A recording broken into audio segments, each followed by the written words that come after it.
with coverage you can count on. This is the Erie News NOWCAST. Good evening, I'm Kristen Allen. Thanks for joining us for tonight's edition of the Erie News NOWCAST. And as we've been reporting, inflation is through the roof right now. From gas to groceries, prices are going up for items we use every day. The latest price hike, though, this one might surprise you, it's fryer grease. And it's forced local restaurants like Davis Country Kitchen in Greenfield Township to have to raise their prices. The owner of the breakfast and lunch spot says grease was $18 a container, but rose to $44. And get this, it takes nearly 2 5-gallon containers to just fill one fryer. We need to take in as much as we can and afford before the next price increase. We had one vendor come in and tell us that because of the way the economy's gone, they can't even deliver to us anymore. Wow.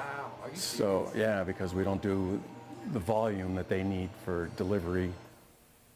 And Davis had already increased prices a couple of times before this because of increase in prices of dairy products, potatoes, eggs, and more. So this is the third hike, again, because of the soaring price of fryer grease. And the flagship City Food Hall along West Perry Square and State Street in downtown Erie is officially open to the public today. The former Park Place in Sherlock's has transformed into a brand new space featuring 9 local food vendors. Now, the food hall is just one piece of the $100 million investment the Erie Downtown Development Corporation has planned for the Center City. The hall opened in the morning, and by lunchtime, it was already busy with people ordering from the diverse menu offerings.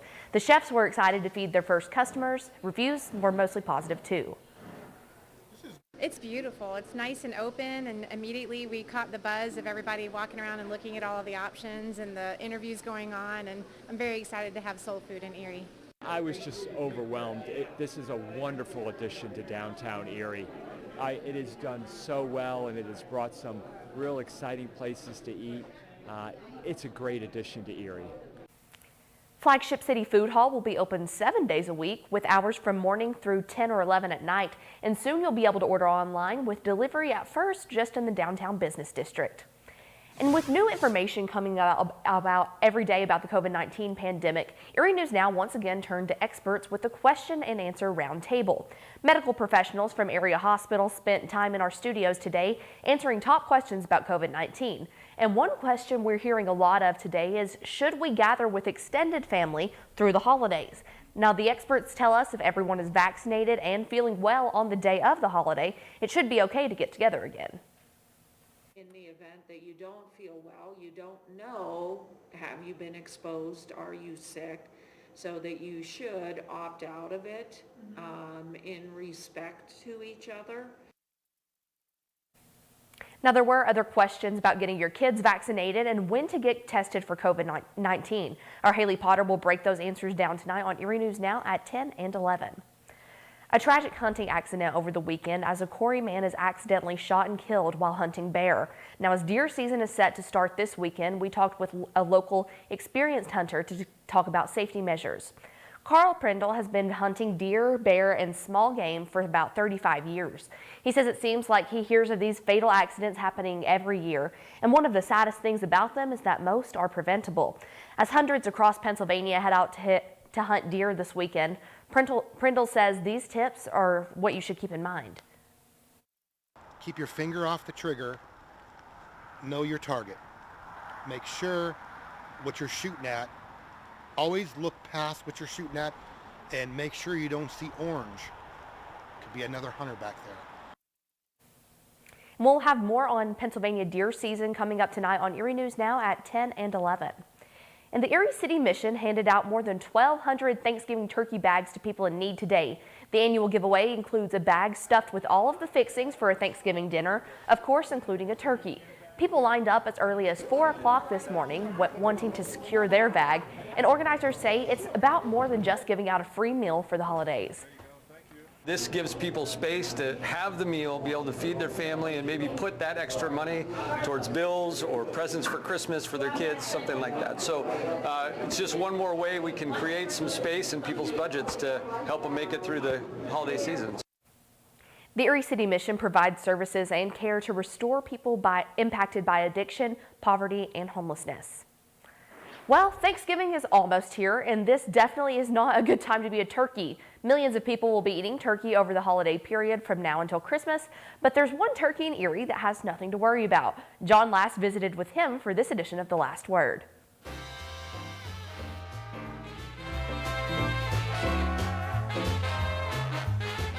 There's an annual Thanksgiving tradition that the President of the United States gives a pardon to one turkey, saving it from the holiday table. But here at the Erie Zoo, there's a turkey that doesn't need any kind of a pardon. He's worry-free and living the good life. This is Franklin, a turkey who's been a resident at the zoo for the past 4 years. Look at that face. He's not worried about being served at the Thanksgiving table. He's a crowd favorite at the zoo, especially around Thanksgiving. And the staff here believes he knows that. They never would describe Franklin as nervous or worried. I like to describe him as very sassy, he rules the roost. What Franklin wants to do when he wants to do it is when it happens.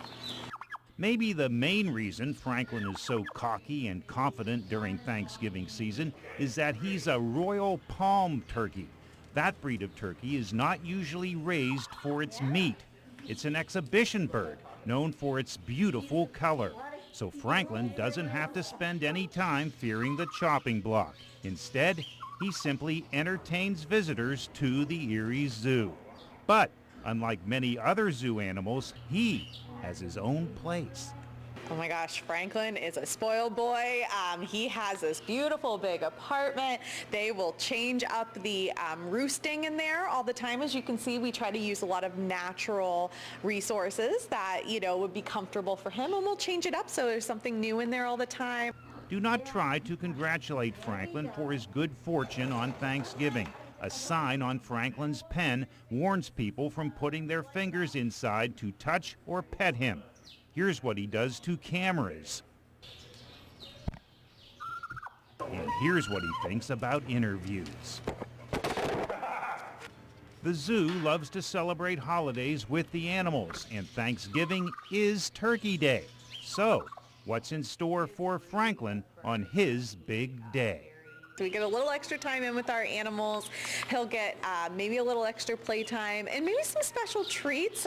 We heard that he's a big walnut lover, maybe some super worms in there, some things that he doesn't usually get on his daily meal plan. With the last word at the Erie Zoo, John Last, Erie News Now.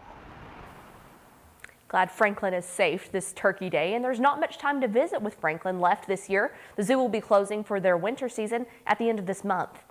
Well, we thank you for joining us for this edition of the Erie News Nowcast. Join us for our next news at 10 p.m. on the CW and 11 p.m. on WICU and WSEE. Have a great night.